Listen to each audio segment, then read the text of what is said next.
എല്ലാവർക്കും നമസ്കാരം. നമ്മൾ ഇന്ന് ഡിസ്കസ് ചെയ്യാൻ പോകുന്നത് ഏപ്രിൽ 10-ാം തീയതിയിലെ ഇമ്പോർട്ടന്റ് കറണ്ട് അഫയേഴ്സ് ആണ്. നമുക്ക് ചോദ്യങ്ങളിലേക്ക് കടക്കാം.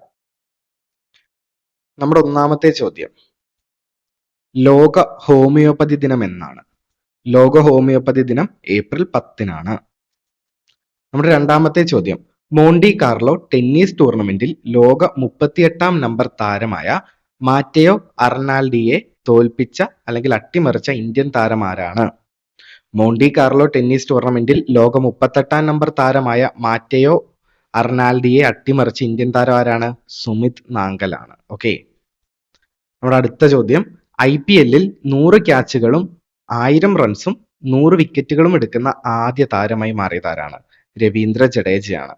IPL-ൽ 100 ക്യാച്ചും 1000 റൺസും 100 വിക്കറ്റും എടുക്കുന്ന ആദ്യ താരം രവീന്ദ്ര ജഡേജ. നമ്മുടെ അടുത്ത ചോദ്യം, 2024 ഏപ്രിലിൽ അടച്ചുപൂട്ടിയ കേരളത്തിലെ ആദ്യത്തെ കേന്ദ്ര പൊതുമേഖലാ സ്ഥാപനം ഏതാണ്? 2024 ഏപ്രിലിൽ അടച്ചുപൂട്ടിയ കേരളത്തിലെ ആദ്യത്തെ കേന്ദ്ര പൊതുമേഖലാ സ്ഥാപനം ഏതാണ്? Hill India limited. നമ്മുടെ അഞ്ചാമത്തെ ചോദ്യം, അടുത്തിടെ കേരള സർവകലാശാലയിലെ ഗവേഷകർ ഹാരപ്പൻ സംസ്കാരത്തിന്റെ ശേഷിപ്പുകൾ കണ്ടെത്തിയ സംസ്ഥാനം? ഗുജറാത്ത് ആണ്. നമ്മുടെ ആറാമത്തെ ചോദ്യം, Indian coast guard aquatic centre ഉദ്ഘാടനം ചെയ്തത് എവിടെയാണ്? Indian coast guard aquatic centre ഉദ്ഘാടനം ചെയ്തത് രാമേശ്വരത്താണ്, തമിഴ്നാട് സംസ്ഥാനത്താണ്. നമ്മുടെ ഏഴാമത്തെ ചോദ്യം, 2024 ഏപ്രിലിൽ അന്തരിച്ച പീറ്റർ ഹിഗ്സ് ആരായിരുന്നു?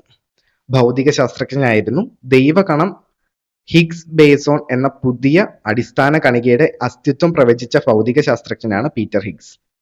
1964 ഈ സുപ്രധാന കണ്ടെത്തലിന് 2013 അദ്ദേഹത്തിന് ഭൗതിക ശാസ്ത്ര നോബൽ പുരസ്കാരം ലഭിക്കുകയുണ്ടായി. നമ്മുടെ എട്ടാമത്തെ ചോദ്യം, 2024 ഏപ്രിലിൽ 16-ാം ധനകാര്യ കമ്മീഷൻ അംഗമായി നിയമിതനായത് ആരാണ്? മനോജ് പാണ്ഡെ. ആരാണ്? മനോജ് പാണ്ഡെ.